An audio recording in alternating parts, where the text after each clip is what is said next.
Gilbert Foundation, professor of law here at Berkeley Law, and the faculty co-director of the Helen Diller Institute for Jewish Law and Israel Studies.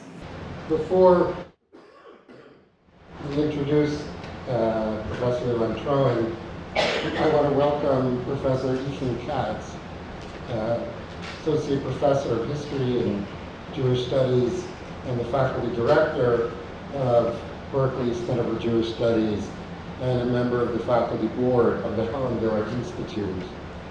He'll be moderating the program and we'll introduce Ilan more formally.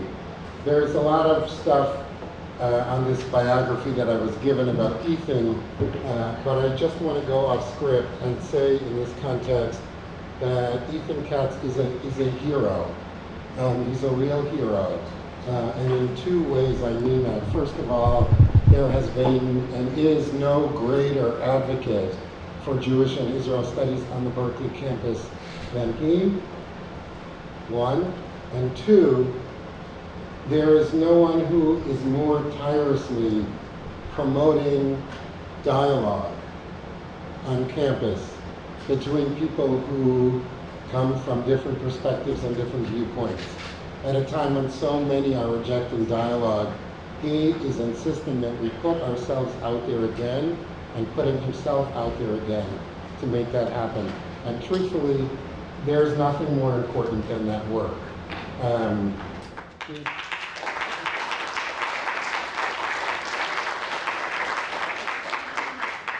Not to slight his impeccable academic record, he's a scholar of the history of exclusion and belonging and interethnic relations for Jews and Muslims in France and the Francophone world. He wrote the book Burdens of Brotherhood, Jews and Muslims from North Africa to France, a co-edited volume on colonialism and the Jews, and an upcoming project entitled Freeing the Empire, the Uprising of Jews and Anti-Semites that helped win World War II. Let's welcome Ethan. Thank you so much.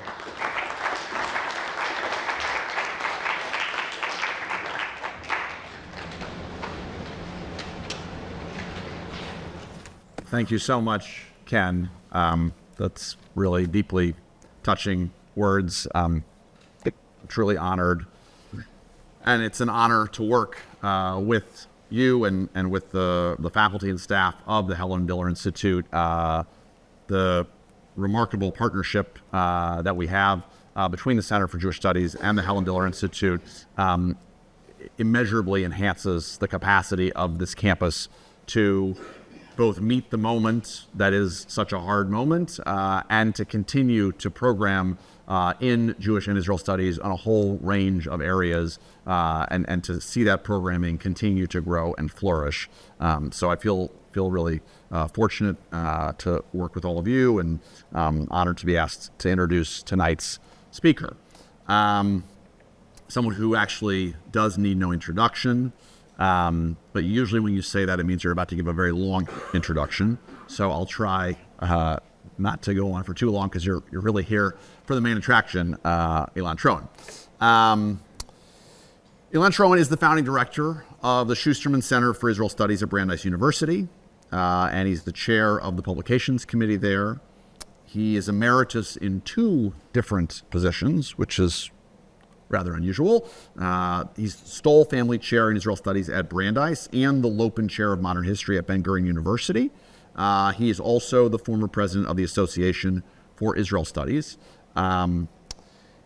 His record of leadership, as well as his record of scholarship, is quite exceptional. He served as Dean of the Humanities and Social Sciences at Ben-Gurion University of the Negev, as director of the Ben-Gurion Research Institute and Archives in Sde Boker, and he's authored or edited numerous books in American Jewish and Israeli history, as well as being the founding editor of the journal Israel Studies from Indiana University Press, which is the leading journal that helped to establish the field.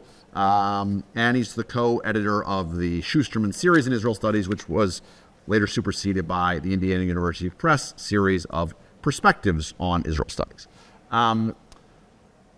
It's rare that when we talk about somebody being really like a gadol hador, really a founder, leading figure in their generation, that we're not exaggerating. But we're not exaggerating when we say that about Professor Troen. The field of Israel studies, as we know it, would not exist without his leadership and the work that he's done to build that field. I also just want to highlight that I think one of the hallmarks of Ilan's work is that he understood the need for Israel studies in the American academy and in conversations outside of the classroom and outside of the academy for a whole range of reasons that were inseparable from the American Jewish community and from the state of the world and conversations about Israel that were often highly politicized. But he's also a scholar of the utmost seriousness, and he brought and continues to bring his scholarly rigor and his tremendous background in Israeli, Jewish, and American history and studies to all of the work that he's produced. Israel studies and connected fields, we know that they can become politicized fields in ways that can make it hard to maintain simultaneously that scholarly rigor and the deep engagement in the community. And Ilan has really been a model of upholding that. And that kind of model is really what the Diller Institute has founded itself on as well, which is one of the reasons I've been so pleased to be associated with it. His publications are myriad, and I'm not going to try to list them all here because otherwise we'd be here all night. I'll just say that he's published on a remarkably wide range of topics. Americanization of Israel, imagining Zion, dreams, designs, and realities in a century of Jewish settlement, on the history of the first century of Tel Aviv, on sort of looking forward in the field of Israel studies, as he reminded me, on the Jewish community in St. Louis. So again, a very wide range of topics. And his newest book, which I've been excited to be reading, is called Israel-Palestine and World Religions, Whose Promised Land? He's going to tell us about that book, so I don't want to say too much and steal his thunder, but I do just want to note that it's a refreshing attempt to kind of put together the complexity of secular identity claims, secular political foundational texts, and the undercurrents of religion that remain so important in the Israeli-Palestinian conflict and in that region, in the way that it's ciphered in various contexts. People tend to kind of, either treat it as a purely secular conflict or only focus on religious terms. And I think Ilan has kind of masterfully shown the way that those two stories and two perspectives are interwoven. So it's my great pleasure to welcome you and introduce you. Without further ado, please welcome Ilan Troen.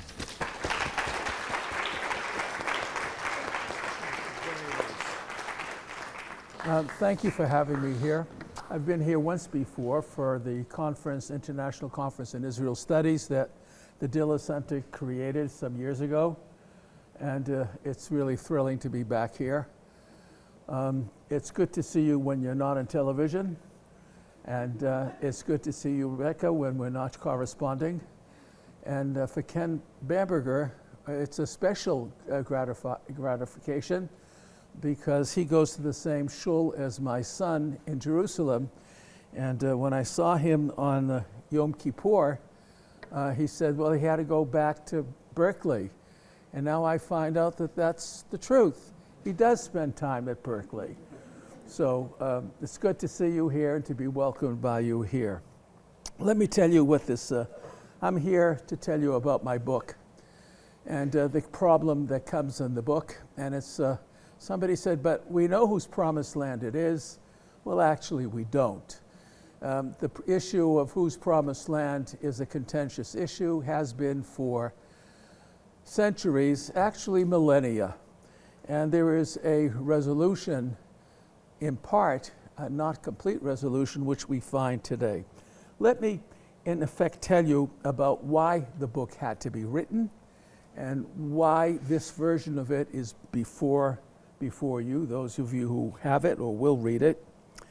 I had not written about the Arab-Israeli conflict previously. I didn't want to. There were too many other interesting issues to write about. But as being a double emeritus, known as an emeriti, I decided that this perhaps was the time that I might say something that would be particularly useful, and that does have to do with religion, in part because most of the books on the conflict are written from a perspective of social, political sciences. They are secular accounts, except if they deal with fanatics, Messianic Jews, fundamentalists of all kinds. But is there any relationship between religion, the Holy Land, and Palestine? That became my issue. And of course there is. And I really came to that not because I woke up one morning and an apple fell on my head from my, I don't have olive trees. The olive fell on my head, or the orange fell on my head.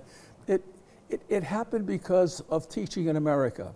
Now in Israel, my students come from very diverse backgrounds: Bedouins, Russian immigrants, kibbutzniks, bourgeois from North Tel Aviv, and so on and so forth. So I had diversity there, but not like the diversity that I found teaching at an American university. Most of my students here were non-Jewish and did not live in Israel, and they had questions that came from their tradition. The Mormons were curious about the issue of the controversy over the establishment of Brigham Young University in Jerusalem. The Evangelical was curious about the impact of '67 on evangelical enthusiasm. The Catholic was interested in issues relating to changes in Roman Catholicism before and after Nostra Aetate. I could go on with this. It turned out that everybody had a different view. And one of my students, an absolutely brilliant young man from Indiana, non-Jewish, his father was a minister, and he won the prize for the best book in Israel studies around 2 years ago, Walking the Land, said, "You know, Ilan," we use first names in Israel as they do, I think, here, and he said, "You know, the Protestants that I take on the tours, he did the Appalachian Trail. He's a trekker. He said, they're not interested in the Church of the Holy Sepulchre. On the other hand, the Catholics don't care about Gethsemane." And then he told me, he said, "You know, there are more trails, aside from one other country in the world, per square meter. Everybody has their own trail. There are Muslim trails, there are trails for settlers, there's the National Trail." And from that, I came to reflect on a book that I read when I was in our shared Missouri. It was Mark Twain's Innocents Abroad, written in 1869, and in it, they didn't have pictures yet, but they had woodcuts. And there's a very famous woodcut of two stalwart fellows with a pole on their shoulders and carrying on that pole big clusters of fruit that look like grapefruit. But the caption that Mark Twain uses with his sense of humor, and this is probably the only humor that you're going to hear in my talk tonight, he called them Sunday school grapes, because in the background, you just see a parched desert, nothing else.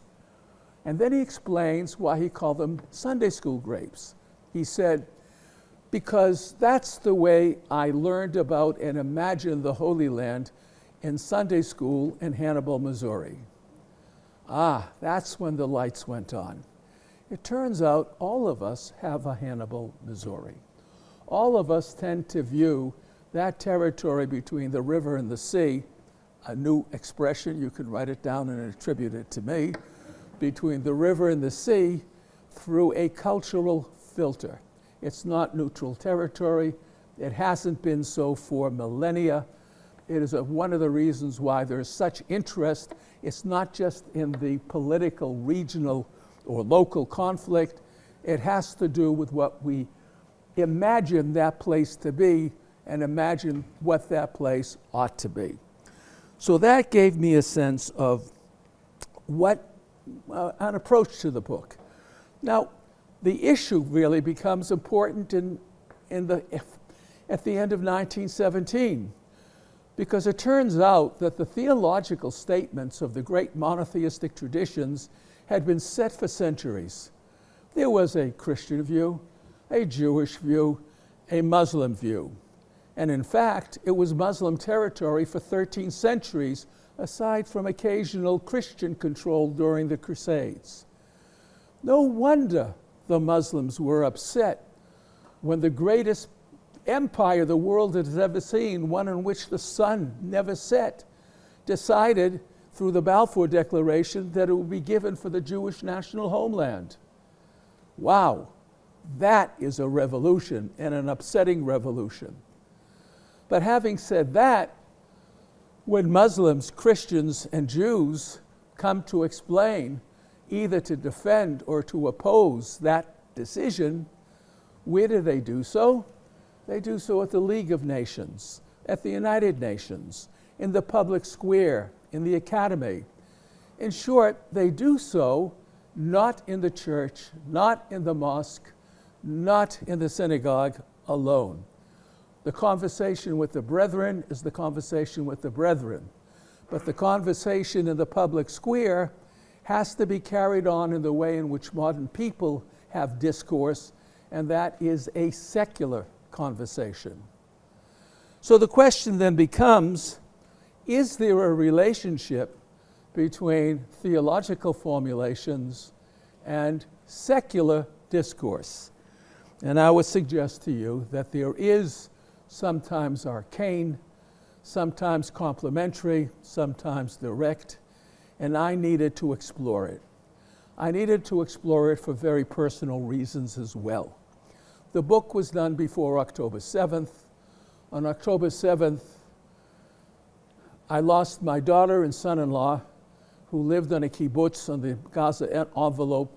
They were murdered between an hour and a half or so after 6:30 in the morning. And my daughter saved the life of my grandson by casting her body on top of him.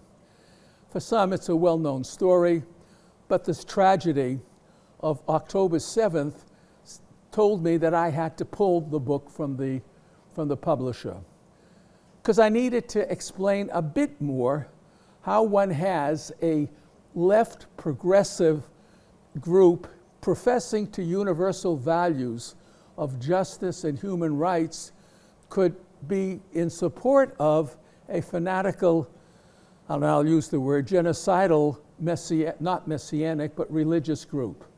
How does one get the marriage between the deeply theologically motivated and the deeply committed secular?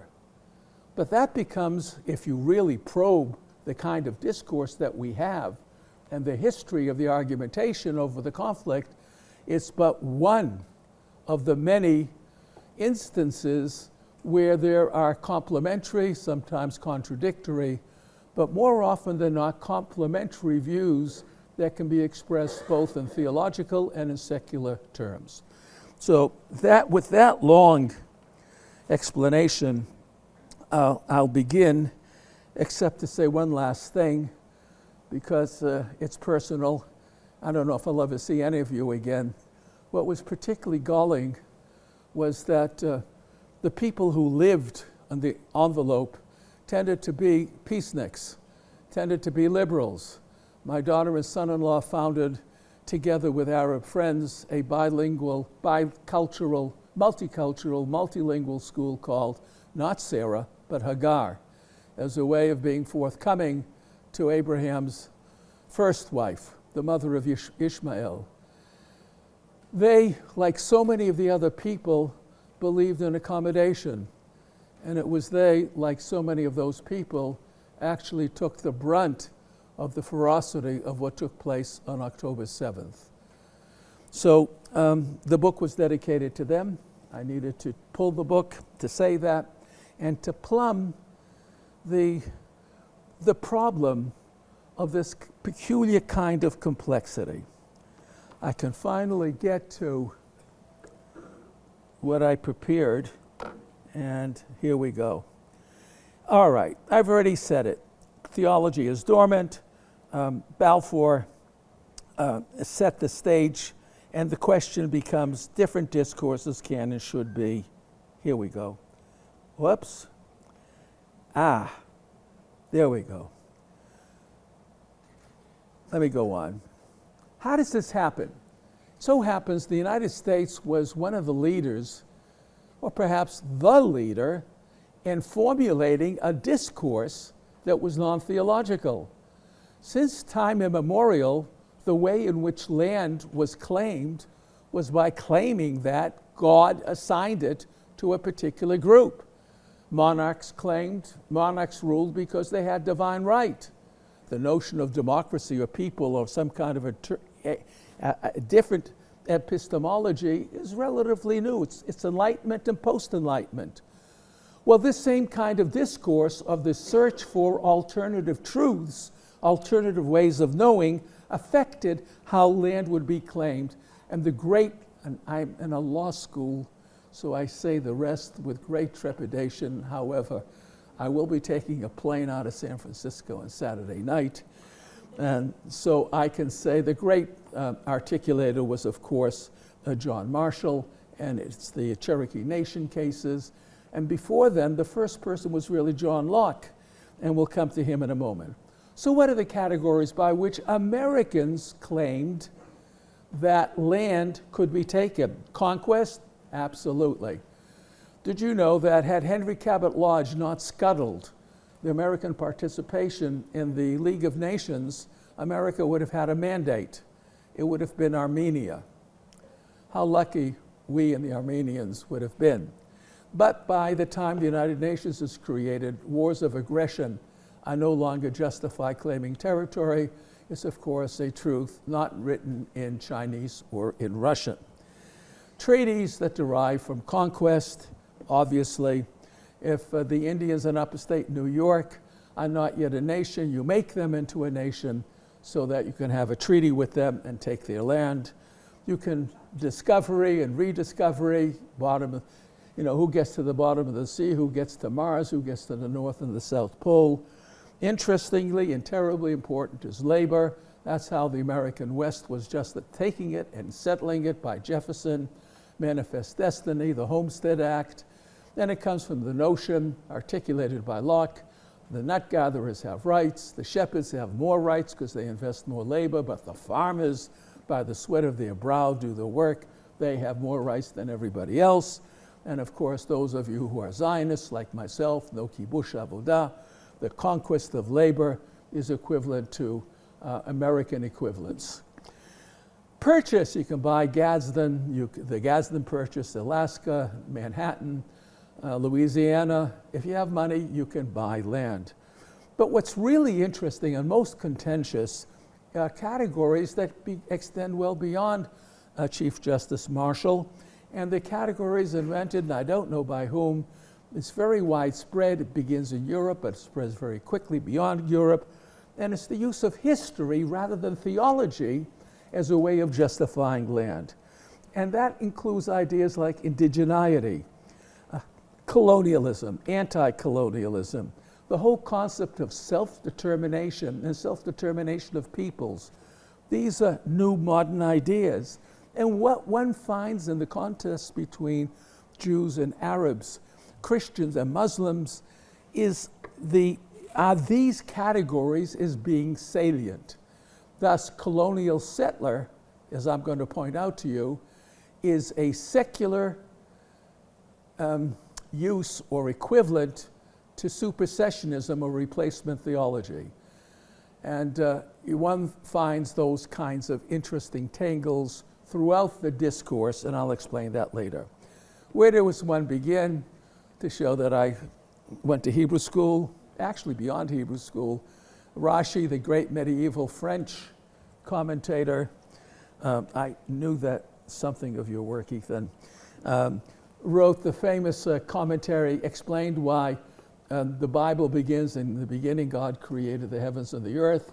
And he did so because, as one reads in Rashi, that if the nations of the world should say to Israel, you are robbers because you have seized by force the lands of the 7 nations, meaning Canaan, they, Israel, may respond, the earth or the entire world belongs to the Holy Land. Blessed be he created and gave it to whomever it was right in his eyes. The Mayflower Compact is a latter-day expression of this idea. But after that, no longer do people use Rashi or the Mayflower Compact as really their precedent. Among the ideas, and I can't run through them all, for that you'll have to go to Amazon and get the book, is the single most contentious book of the 1920s, 30s, and early 1940s. The most single contentious issue in the Arab-Israeli conflict was how many people could Palestine hold? What's the economic absorptive capacity and why? Because the Balfour Declaration of 1917 said that the Jews may have a national homeland where they may reconstitute themselves so long as they didn't injure the rights of the people who were living there. Well, if there are too many Jews, they will, naturally, infringe upon the rights of the natives. Well, how did that work out? It worked out in that you could literally fill shelves in the library, and I'm willing to bet if I went to the Bancroft Library, I'd find books by geographers, archaeologists, historians, every discipline one could imagine in the humanities and the natural sciences, and some social scientists as well, discussing how many people can live between the river and the sea. Now, what we know and what happened is fascinating.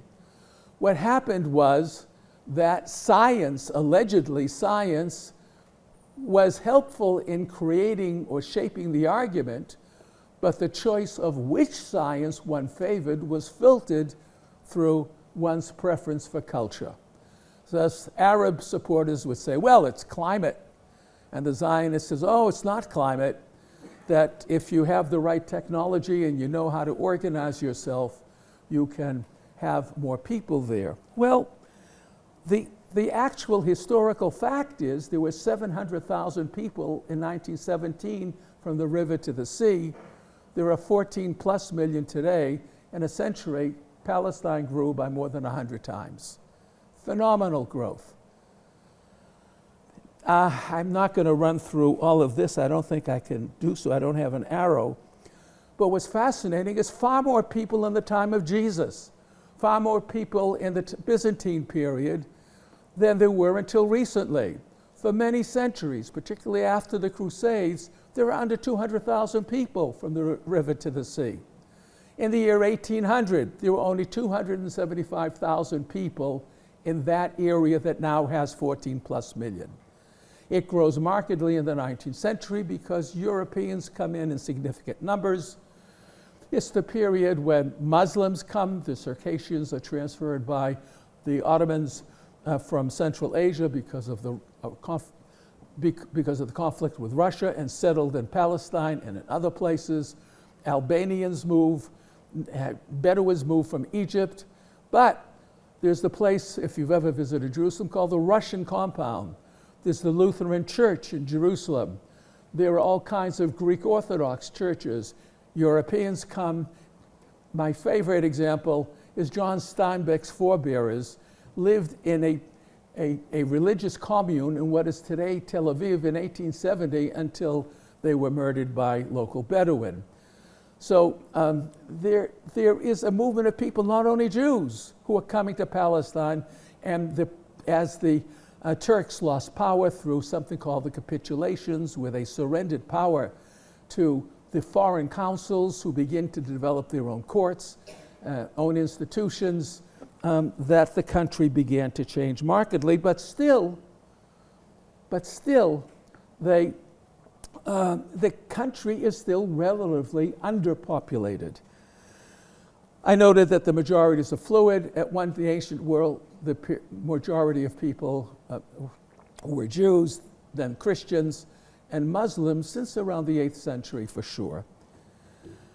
That led in the early 20th century, or actually after the First World War, to the mosaic of many diverse people in the Middle East, throughout the Middle East, to try to use that new instrument of history as a way of justifying their entitlement to the land on which they lived.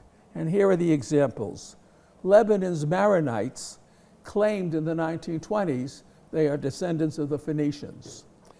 The Copts viewed themselves and publicized their connections with the Pharaonic Egyptians.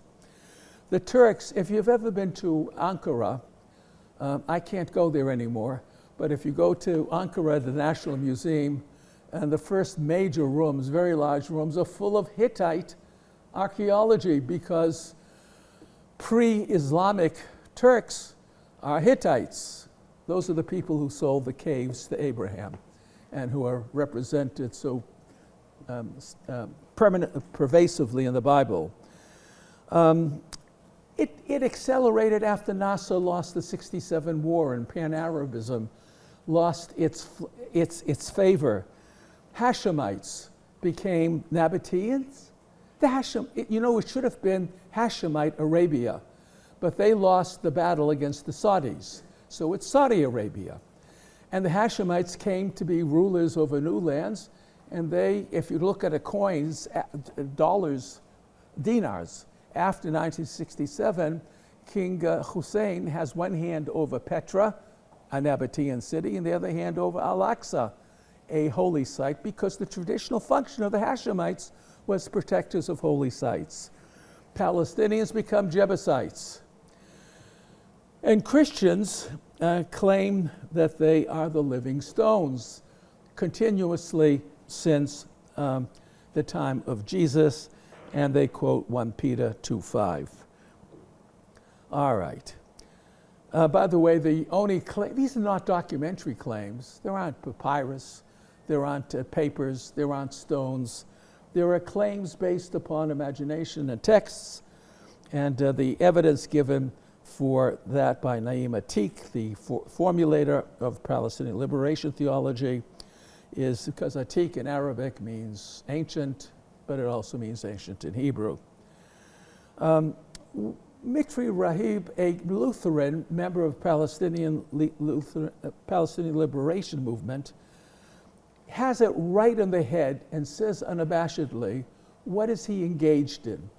He is engaged in theopolitics, and politics married to theology.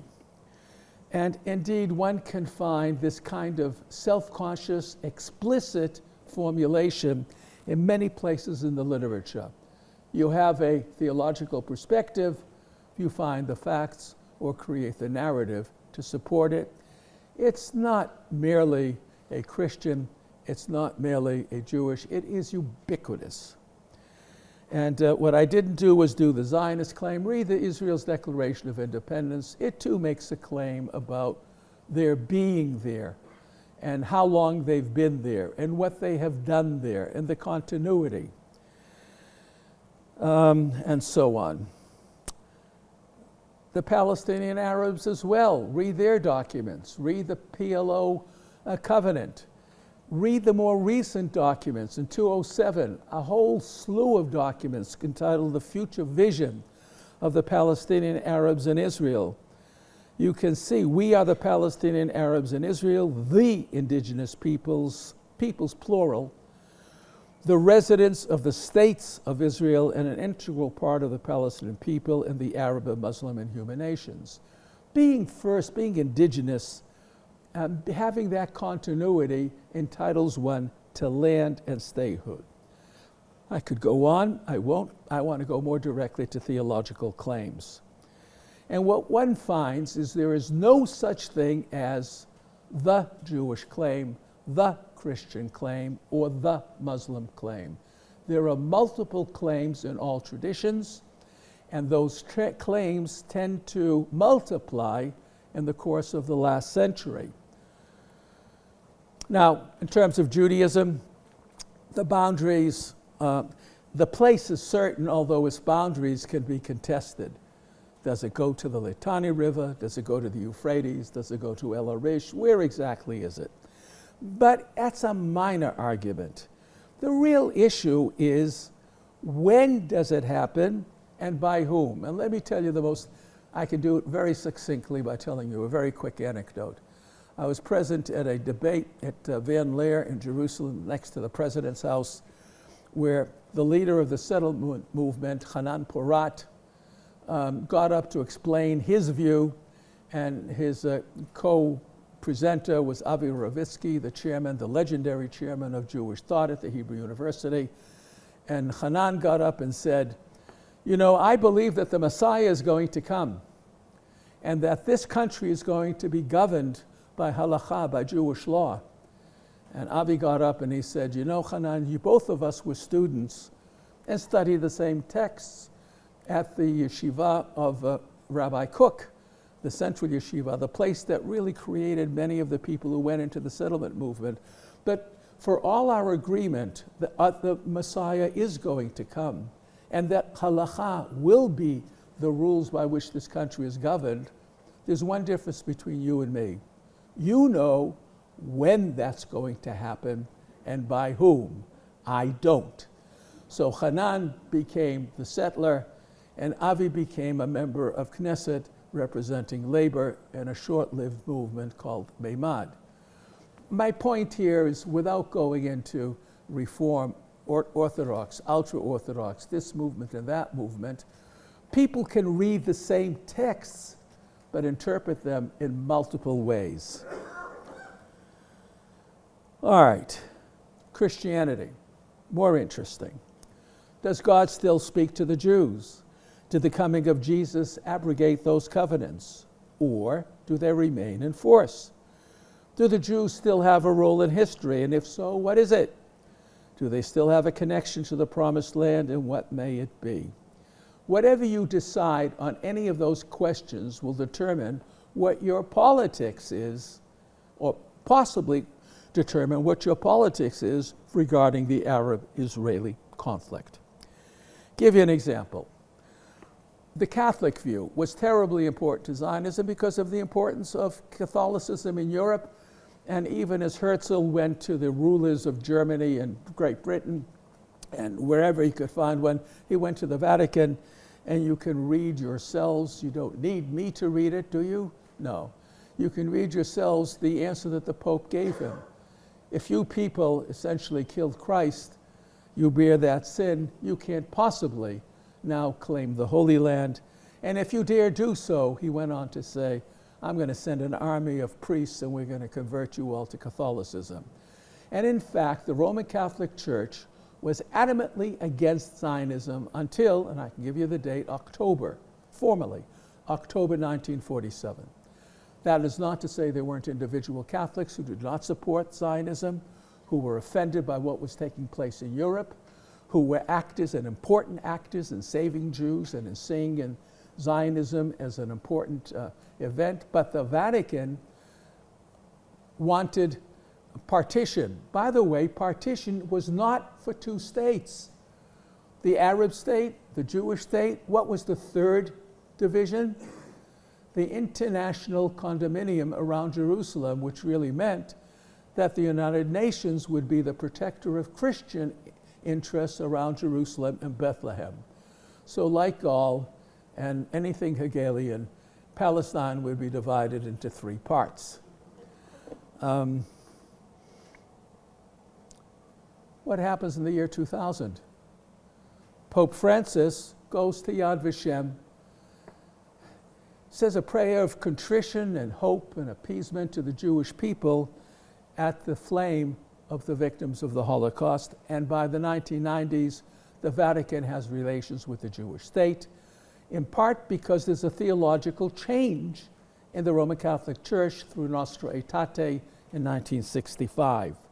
In short, what I'm trying to say, and this is a shorthand, we tend to think of theology as fixed forever and ever and ever. Not necessarily. Theologies can also change and adapt, and this is a classic case of its adaptation. There's the example. Pope Pius in 1964, John Paul II came for 5 days. 1964, and he couldn't say the word Israel. It's that recent. He thanked the authorities when they brought him bread and salt, as is traditional to a local leader. All right, I'm going to skip here. Evangelicals, we now have a new ambassador from Washington to Israel. Know how important that is today. By the way, they do not play a major role in the public discourse in the United States. They are far more important in Britain. during the period when the decision was made whether or not America would recognize a Jewish state. But 4 years ago, a little bit more than that, under the new and the former president, when he moved the embassy from Tel Aviv to Jerusalem, I urge you to look at, when you have a lot of spare time, on YouTube, the ceremony. In the ceremony, there are no priests. In fact, there are hardly any rabbis except for a cameo. The major people of religion who give the inaugural benediction and who provide the closing benediction are Robert Jeffries from Texas and Father or Pastor Hagee from Texas. And they do so because it's an evangelical power move with its influence on the White House in order to fulfill an aspect of evangelical theology, which I'm sure all of you are well versed in. They also create CUFI, which, for all the talk of Jewish money and Jewish power and the Jewish lobby, CUFI is the single largest movement by numbers in the United States that supports Israel. Christians United for Israel. When you get off a plane at Lod Airport, if you can get a ticket and get in one, you will find that there are pictures of people related to Father or Pastor Hagee and his generous philanthropies, which provide more money than any Jewish federation in this country. But who was then really important in 1947, 48, and beyond? It's mainline Protestants. There too, there's some recent change, and I don't think I have time to go into it, so let me be very brief. There were two individuals, and it begins in England, and so much of mainline Protestant thought is really transported from England across the ocean to the United States. It's an old tradition. James Park, who in the 1920s becomes not merely a Philo-Semite, but a Philo-Zionist. And he writes several dozens of books on Jewish history, creates the British Council on Christians and Jews, and writes books like The Jew and His Neighbor, demanded a reevaluation of Christianity and the relationship with Judaism, invents the notion of a double covenant. God doesn't have just one covenant with one people. He's capable of more. And he writes something so revolutionary. As a Christian, I see Judaism and Christians as equals. His counterpart is this man. Now, if I were at Berkeley 60 or 70 years ago, I'd be willing to bet in courses in sociology, history, philosophy, somebody would be carrying under his arm, and most certainly would have in his reading list a book, Moral Man and Immoral Society, for example, written by Reinhold Niebuhr, who was the Billy Graham of his time, the single most important theologian of the beyond mid-century America. So important that when Time magazine did its 25th anniversary cover, it put Reinhold Niebuhr on it. It's the only occasion I know that the Hebrew University sent its president and its rector and its ambassadors to Stockbridge, Massachusetts, where Niebuhr was living in retirement, to give him an honorary degree. You can read the proceedings of the Anglo-American Commission in 1945, the commissions before the United Nations. Among the most important, or perhaps the most important person arguing the Zionist case was this theologian, Reinhold Niebuhr. He, by the way, was a member of the Americans of Democratic Action, a friend of Eleanor Roosevelt, Hubert Humphrey, active in politics, and he too believed in not multiple covenants and not in reneging on supersessionism. It was a different Christian belief.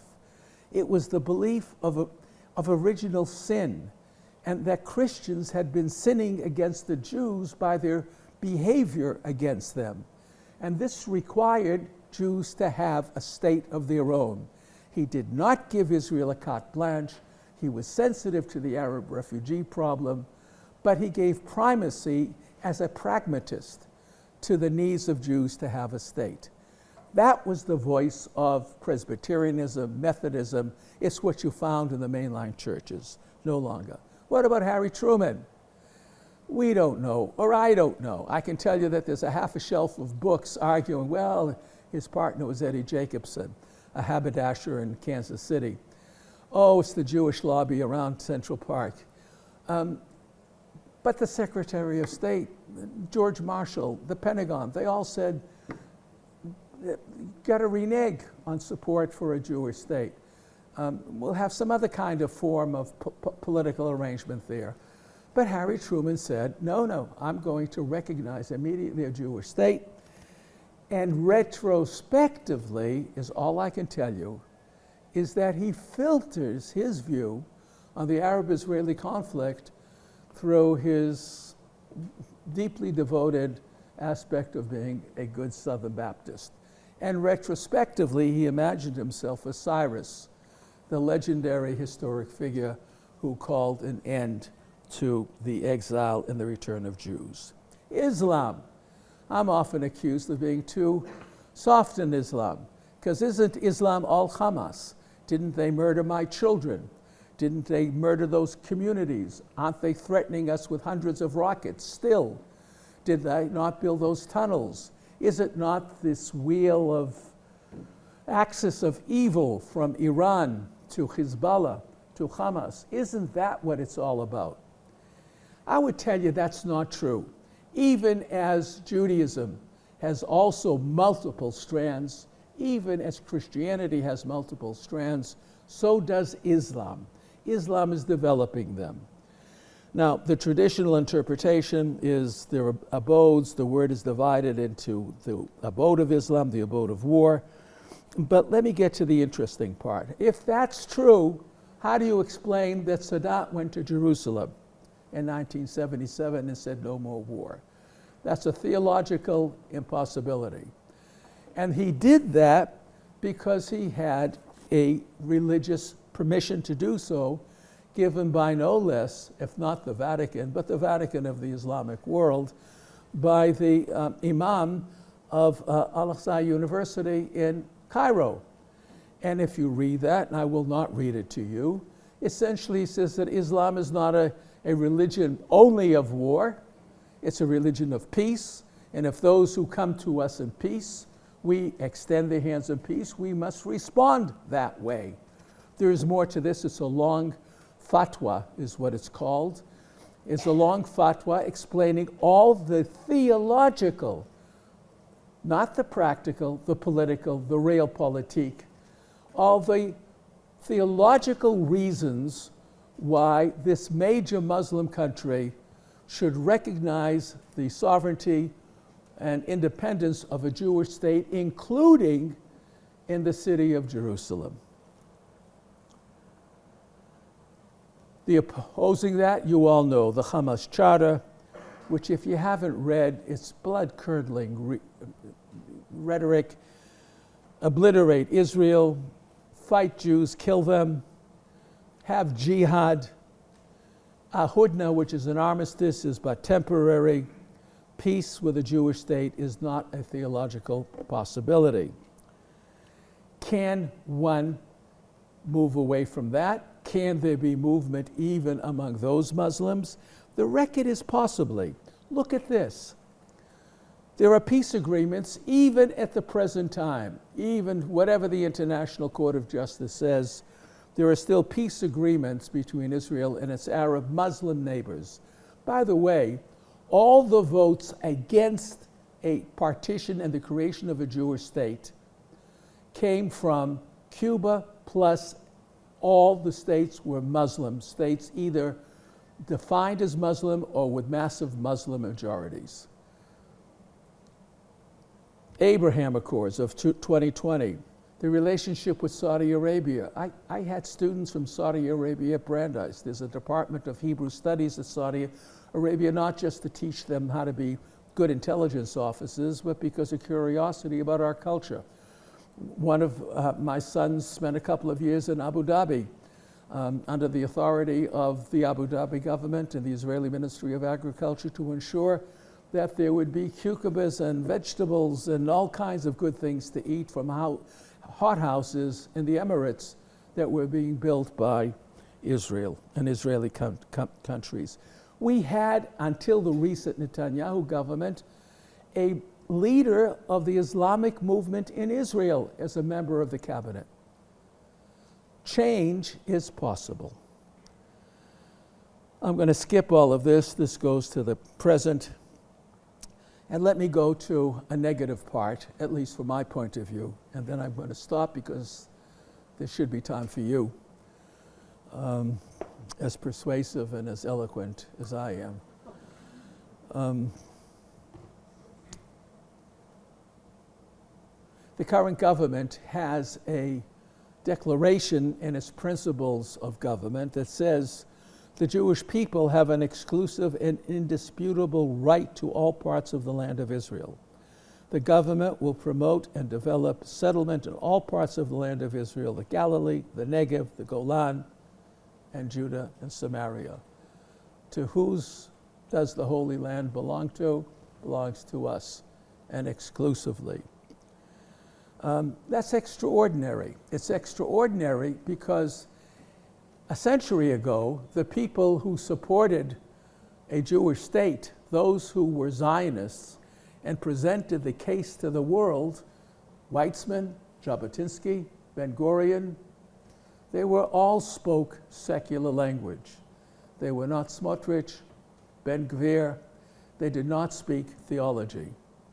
So what is curious, what I've tried to suggest to you, that one can find examples of shift in the theology, both among Christians and of Muslims, that allow for adoption of secular language that it permits accommodation. On the other hand, that one finds, I guess if I were a geneticist, I would call it recessive genes within the Jewish community that have recently been expressed that express themselves solely in theological terms.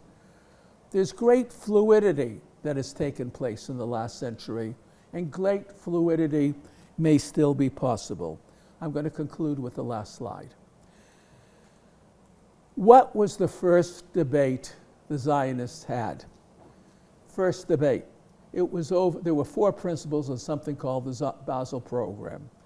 Zionism seeks to secure for the Jewish people a publicly recognized, legally secured homeland in Palestine.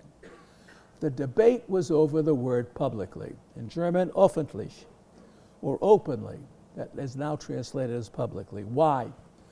There were those who said, you know, the idea of a Jewish state is so revolutionary, so contrary to the experience of the peoples among whom we live in the world community as a whole, that the only strategy that can work is the strategies we've employed for the centuries, which is find the right ruler, find the right benevolent, enlightened individual who has power. Work quietly, the halls of power, and put your case there and trust that your needs will be met. And that's the way to continue that kind of activity, that quiet diplomacy of persuasion. The majority, the vast majority, says absolutely not. What Jews require in the modern world is legitimacy, and legitimacy must be public. And therefore, we want to have an open debate. We need to state our case openly. And to a remarkable extent, Zionism succeeded. 160 plus states in the world recognize Israel. Israel is whatever we heard terrible news today. Israel is part of the world community. Ben Gurion, Weizmann, Jabotinsky, and the others had it right. They won the case. They didn't persuade everybody, but they got enough support to create a state with standing in the world community. At present, there's a movement contrary to that, and the issue might be asked, and I phrase it, can or should religion be suppressed or made secondary to secular principles in claims to the Holy Land, Israel-Palestine? In fact, one can ask that same question of Muslim opponents when they use the language of colonial settler, which means that Jews have exited from history. They are actually Europeans. They have no stake here, no real connection here. Or when Christians use that, is that replacement theology? Is that genuine secular argument? Or is it, by disguise, an ancient theological statement? In any case, the argument is going to continue, and it must continue for all sides, because that's the only, in secular discourse, because that's the only way that I think the international community can ever come to support whatever agreements are possible. And whatever theological positions are assumed, taken, developed, are best kept within the separate communities, and hopefully they can provide the kind of peace of mind, the comfort, the support, that accommodation that is necessary for pragmatic and realistic accommodation might produce in the future. So that's it, and thank you for being here for this.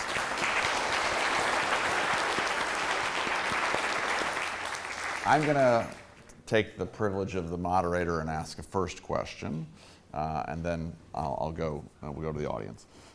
So you referred to religion as the recessive gene, which is a nice metaphor. I guess part of my question is whether or not it really is recessive. As you know, right, in the 1920s, Gershom Scholem writes about sort of, can we actually keep this messianism at bay? In the 50s, Soloveitchik writes about, my beloved Knox after the creation of the state. In 67, the, religious Zionists say, oh, we're confirmed in our belief that this is actually a theological project. And as we watch what's happening today, a lot of us are sort of wondering whether or not, I don't like to use the word inevitable as a historian, but whether or not in some ways, this was something that was almost impossible to sort of keep in a container. So my question is really sort of, if you tell us this story that's so important about the role of religion historically, does that change the way we think about this extraordinary surge of power for the religious right in Israel today? It was a powerful recessive gene, and Gershom Scholem had it right in the 1920s. And I've looked at the vote in 1937 within the Zionist movement over whether or not to accept partition, and the religious Zionist movement, by and large, either abstained or voted against. Only a few people who later became leaders, like Yosef Berg and a government minister, argued pragmatism. So it's always there. But it may be there always for many, many more people in all the different religious traditions. But I told you before, I learned a great deal. This book owes a lot to Peter Berger, the great sociologist of religion, who in the 1960s became world famous because he wrote about that modernization inexorably leads to secularization. I met him towards the end of his life, and he brought me into a seminar of which this book is really a product. And he says, I was wrong. I was wrong that modernization does not necessarily lead to secularization. Religious impulses, the need, the desire, the actuality of belief, however apparently suppressed, thrives in many of us to different degrees. But the different degrees is where Kavur HaKelev, is where where the story really lies. Can people really discipline themselves in order to distinguish between the different parts of their personality and their epistemology and their belief systems, plural, in order to be able to live with other people in a constructive, accommodating way? The Catholics, Protestants, Jews do not have to give up their faith in order to live together. And the challenge, certainly in Israel today, and I would argue in the Arab world today as well, and even among those of you who have stakes in this conflict, is also to negotiate between what is common to so many of us. We live on multiple levels. And that's the truth of so many of us. How do you negotiate between the different levels of your beliefs, your personalities, what you know, what you believe? How do you negotiate your beliefs? You don't easily suspend a belief. But you can do something else. You can choose your belief. And let me just give me one more minute. I use in the book, and I use in my life, the notion of tangles. I imagine a warp and a woof. And there are threads that go this way, and there are threads that go that way. And the good weaver knows to take from these different threads in order to create a tapestry which is pleasing to him and pleasing to others. And if you adapt that kind of a metaphor and try to imagine taking different beliefs, some of which are complementary, some of which are contradictory, in order to create a tapestry which can be inclusive, then you look for accommodation. And you look for giving priority in one level and making something recessive without suspending in another. Thank you. Let's open the floor. I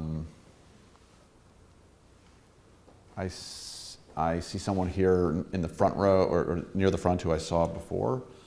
If you can just state your name as you ask the question. Sure. My name is Gurion. Nice to meet you. Thank you for that lecture. I appreciate you stretching our boundaries, at least mine personally, but what is the way forward? If we zoom out from this room, the narrative is that we don't want to state and Israel should not exist. So how can we have this debate as long as the legitimate existence of Israel is questioned, and whether your point of view changed on this since October 7th and having your personal loss that went with that term? Thank you. I'm not sure I got the whole question, but my view has been ever more fortified by what happened on October 7th, which is a great tragedy for me and for many other people. And I don't want to see it replicated. I refuse when people say, but you know, all of them are like that. I deny that. It's simply not true. I joined Gurion University, where Jews and Arabs work together, my students in Israel. My surgeon is an Arab. About 50% of the pharmacists in Israel are Arabs. What occurred on October 7th was the Arabs did not rise up and identify with the Hamas. I live near, in the morning, I get up actually to a muezzin who calls some people to prayer, not to me, but other people to prayer. And the people from Rahat, a Bedouin community, they went in their Peugeot pickup trucks into Nova concert to rescue Jewish people. There are living examples of how one can bridge gaps. When I chose to live in the Negev because I did not want to live only in, Israel is more than Tel Aviv and Jerusalem. That may be a surprise to most of you. But I wanted, and I came across a place that was divided between Ashkenazi and Mizrahi, East European and Middle Eastern Jews, and between Jews and Arabs. And I came to an institution that his motto was bridging the social gap. It was actually bridging the social gaps. We invested an enormous amount. One example is that the first Bedouin professor of gynecology, Bedouin woman professor of gynecology, is on our faculty, And I could spend a lot more time, more entertainingly, explaining to you how one brings a young Bedouin girl out of her village and out of the purview of her parents to trust the authorities to go to a university unaccompanied, unchaperoned, and to go the whole route to become a professor of medicine. And there's stories like that in Legion, and in high tech, in a whole variety of areas. There's the possibility of transit and accommodation. My favorite book when I grew up, not one of my favorite, aside from Innocents Abroad, was Alexander Durrell's The Alexandria Quartet, which was a picture of what Alexandria was like some generations ago, when there were Armenians and Greeks and Jews and Arabs and this and that. And it's a wonderful picture of a kaleidoscope of richness and interactions. We actually live in a place called the Levant. The Levant is a mosaic of different cultures. And how wonderful it would be if those different cultures could again reassert themselves. Final comment in that. There used to be, if one thinks interventions from the outside are going to solve the problem, know that historically there were two kinds of empires. There are those empires who demand an exact uniformity, and there are those who encourage and respect diversity. When you read the Purim story, or if you read the Purim story, there were 127 different kinds of entities in the Persian Empire that were described in that story. They had different languages, different customs, different religions. The Levant can again become this myriad of different kinds of peoples, languages, and cultures who can interact for their benefit, rather than a place dominated by anyone. Just one verse. The first question was really like, what should I answer to those people who say Israel has no legitimacy to exist? That is the narrative among the young people. So what would be your one-sentence answer for that? You think I can give it to you on one foot, one toe, one lecture? Let me just say that I'm there and I feel indigenous. There are 5 living generations of my family there. And the family includes people who, at our Seder table, there are Karaites. There are people with the name Abu Khatsira from northern Africa who have been in the country for hundreds of years. There are people who come from, who are students of the Vilna Gaon who came in 1800. We are a mixture of different people who work together, function together, and I feel rooted in the land. I gave you the figures.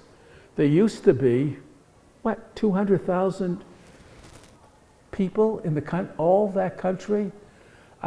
The question, I'm not going to do this now, but it's worthy of a lecture, of not why there were not more Jews. The question really, or more Christians for centuries. The question is, why were there not more Muslims? This country that has 14 million people became a backwater within the Muslim world. They didn't invest. Do you know, in Beit Sha'an, there is a stadium dating from Roman times that can hold 4,800 people. You could not fill that stadium with 4,800 people until recently by local residents. This is a country with long history, with long fluctuations, and the notion of reconstitute was right in terms of what the British and the League of Nations said. Reconstitute is important because of the first 2 letters of the word, R-E. R-E means again. You ask me my legitimacy? R-E means one can return, restore, rebuild. And I have a keen and deep sense of returning, restoring, and rebuilding with absolute authenticity of belonging there. And even as Abraham met Hittites and purchased from Hittites a cave, I'm willing to buy real estate from anybody if I have the shekels. Right.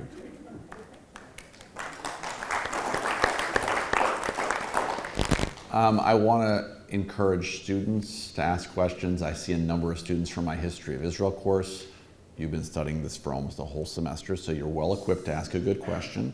I just want to encourage that. Meanwhile, I see someone else here near the front. Yeah. We have a question back there. Oh, I'm sorry. Thank you, Becca. Hi, my name is Calvin. So if you suppress the Jewish religious claims to the Holy Land, how do you reconcile the issue with the Al-Aqsa Mosque and the Jews not being able to practice all their mitzvahs? You spoke a little quickly. Can you just ask it a little slower?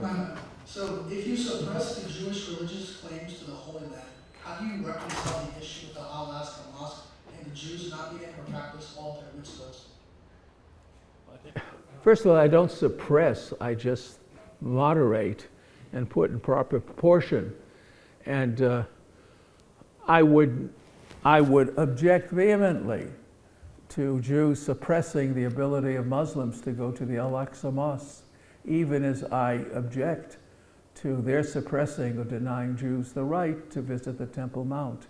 In fact, that's how the conflict began in 1921, and again in 1929, and then again in the halls of the United Nations, which was denial of the rights of others. How to do that?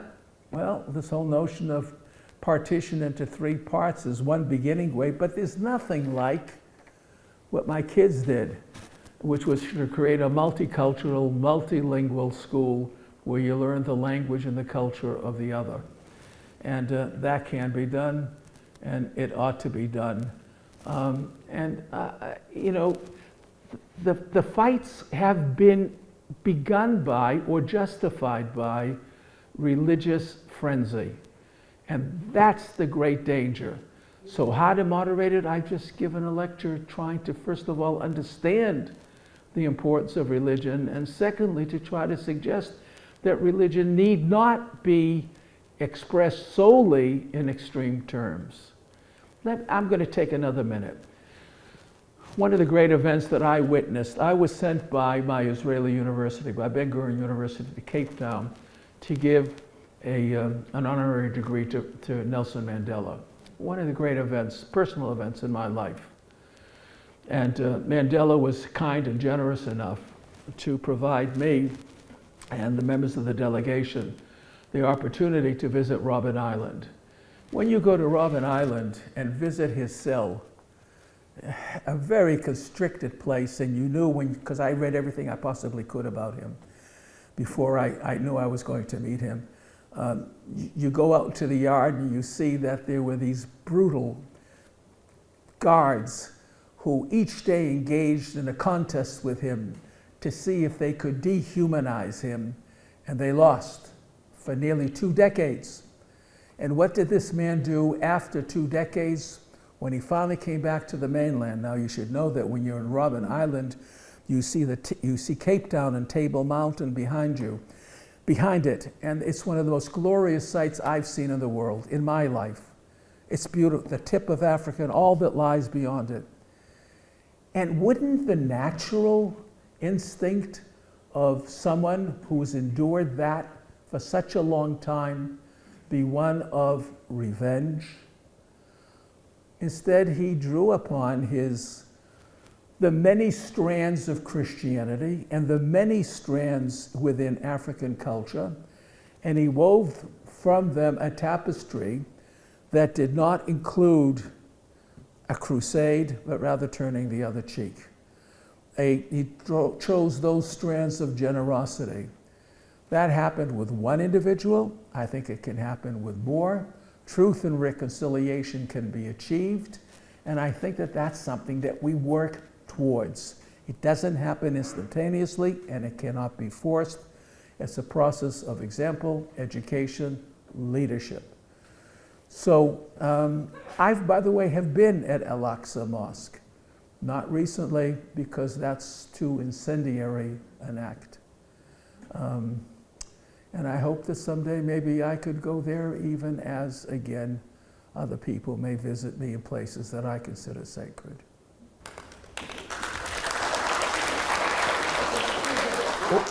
We're going to take 3 more questions together. So, Ilan, you want to be ready to take some notes here? We're going to take them together, and then you'll answer whichever parts you want. But that way we can get in a few more questions here before the end. So, Becca, we've got somebody here near the front who's been waiting a while. Okay, got it. Perfect. Okay, thank you. We'll come to you in a minute. My name is Lou Schubert. Thank you for being here. My question is as short as possible. Among the many strands that you were looking at, I was wondering how much you saw the Islamic or even Quranic Zionist strand. There are many scholars studying what can only be called Zionist themes within the Quran, especially the Surah Bani Israel. How have you seen that show itself, and how do you see that as playing out in what you're looking forward to? Wait. I'm not sure I understand the question, so I'd like you to expand it and explain it, because not everybody has read what you've read. Sure. Use my teaching voice. Okay. There are scholars who are looking specifically at in the Quran and related study that there is discussion of the land of Israel, the story of Musa in particular, and there are scholars who look to that as a positive, I'll use your word, strand. In your research, did you get to see that, and how do you think this would play forward? Quick. No, wait. Sorry. We're gonna just hold on, just so we can do quick round. We had a gentleman up here. Yeah, that's you. No. You need a microphone. This gentleman right here. I remember Mark Twain's I really liked it. And one of the woodcuts in there shows this old Jewish man being stoned by two young Arab boys. Right. Right. Only nowadays, it's the opposite. We're stoning the Arabs. And when we talk about Amalek, that's a dog whistle, as we all know. And the question I have is, how do we get rid of that Talionic response that we learned after the Holocaust so well? Because that's what will I don't know what you would say. Thank you. We're going to add another question, right? Thank you. I'm Devorah Yano. Thanks for the talk. In your preliminary comments, you pointed to a connection between settler colonialism and replacement theology or replacement theory. When you got to it in the slides, you went past it and went to the next one. I'm wondering if you can elaborate briefly on what that connection is. Sure. First of all, fortunately, Muslims have more than the Quran. They have hadith, huge compilations of hadith. You can find anything you want, anything you need, and maybe some things you don't want also within that vast literature. I fully agree. The Bible has been interpreted and misinterpreted and will continue to be such forever. You know, Joshua, did he come into the Holy Land and destroy all the natives? Of course he didn't. There were still all those high places where people worshipped and committed sins for which they were punished. So the literature is huge. I mean, we've got a couple, in terms of Jews, a couple of millennia, and Christians about the same amount of time. So you have 1,600 or so years for Muslims, but there are so many of them, and so many of them are right, and they're literate, and they create, and there are schools, Shia, Alawite, you name it, and within them different kinds of traditions. We're blessed with the multiple choices. The word that I introduced in the introduction to the book was determinism. I declared that I am not a determinist. By giving myself an identity does not necessarily mean I would perform, or I would expect other people to perform who have the same identity. I think we all have choice. We can choose life or not choose life, again, to quote a good book. In terms of the stoners, don't put it on the Holocaust. That's the easy answer. The Jews suffered the Holocaust, and that therefore, hey, they're now aggressive towards all others. They're going to punish the whole world. That's just not so. That's the easy, rhetorical, polemical kind of statement that can be made. To be sure that something like the Holocaust does affect people. How personal do I get in terms of my own family? Holocaust survivors can produce an Elie Wiesel and can produce a Kahana. Not Kahana didn't have, but you can have the whole range. How people relate to tragedy is enormously variable. And throwing stones just ought not to be. And I find it offensive. And you can join the half of Israel like me on Saturday night on the squares and the public places in Israel and protest. And we're waiting for the next election. The sooner it comes, the better it will be for us. So now you know my political view and which party I belong to.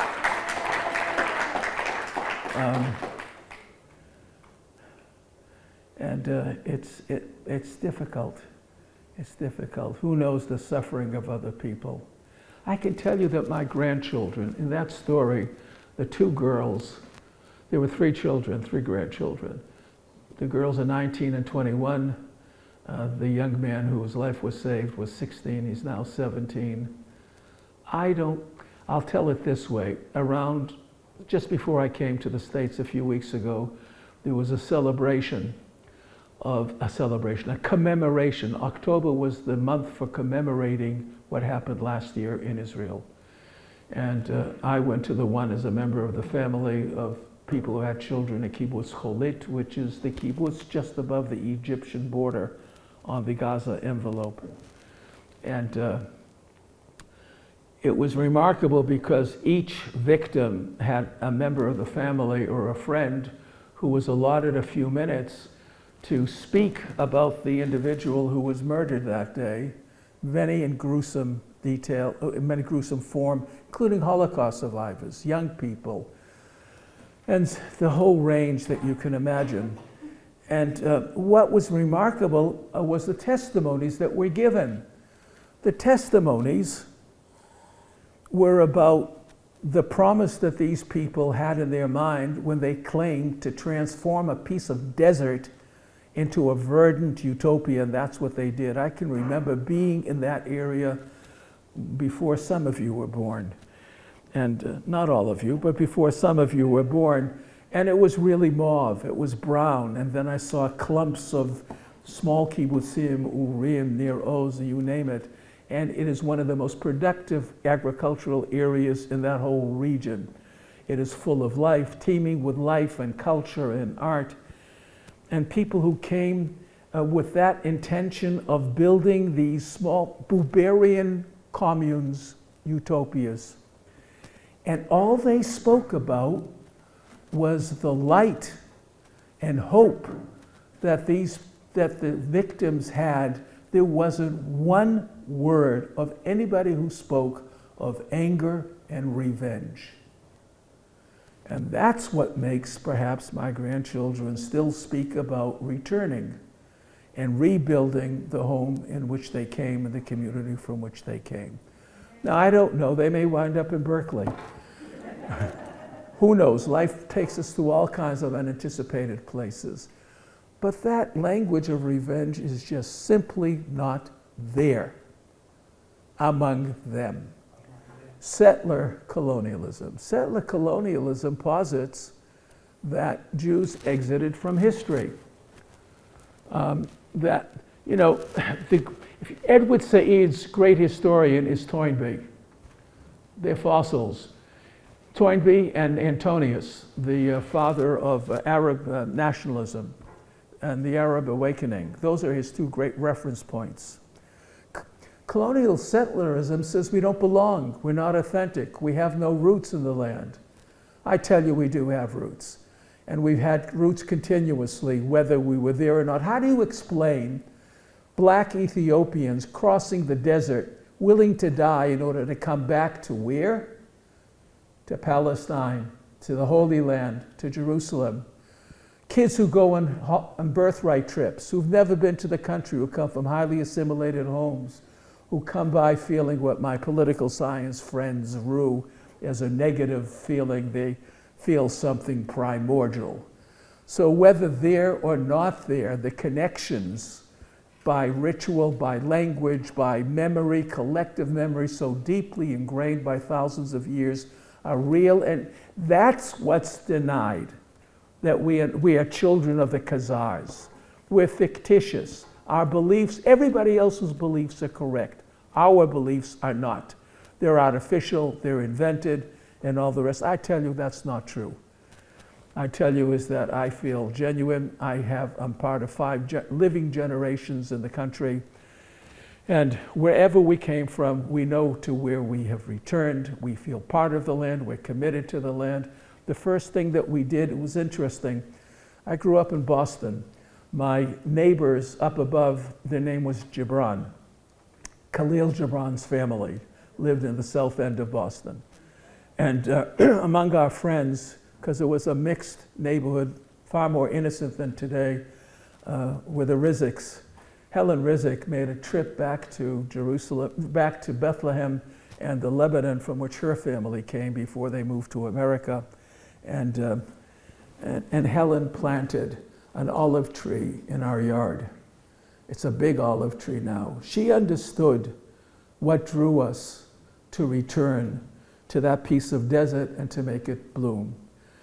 What draws us to return and to stay there may be primordial, but it's real. This is about as real as any of your beliefs may be.